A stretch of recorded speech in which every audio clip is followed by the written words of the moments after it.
திரு ஆட்சிபீடத்தின் நாடுகள் மற்றும் சர்வதேச அமைப்புகளுடனான உறவுகளுக்கான செயலாளர் பேராயர் போல் ரிச்சர்ட் கல்லாகர் இன்று முதல் 8 வரை இலங்கைக்கு உத்தியோகபூர்வ விஜயம் ஒன்றை மேற்கொள்ள உள்ளார். இலங்கைக்கு திரு ஆட்சிபீடத்துக்கும் இடையிலான ராஜதந்திர உறவுகள் நிறுவப்பட்டு 50வது ஆண்டு நிறைவை கொண்டாடும் வகையில் இலங்கையில் வெளிநாட்டு அலுவல்கள், வெளிநாட்டு வேலைவாய்ப்பு மற்றும் சுற்றுலாத்துறை அமைச்சர் விஜித ஹேரத்தின் அழைப்பின் பெயரில் இவ்விஜயம் மேற்கொள்ளப்பட உள்ளதாக அந்த அமைச்சு தெரிவித்துள்ளது.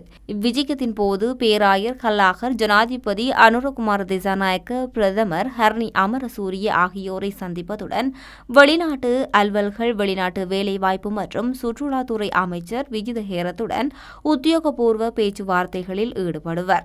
ராஜதந்திர உறவுகளின் 50வது ஆண்டு நிறைவை குறித்து கொழும்பில் உள்ள ஹாலிமுகத்திடல் ஹோட்டலில் நடைபெற இருக்கும் சிறப்பு நிகழ்வில் இவர் கலந்து கொள்ள உள்ளார்.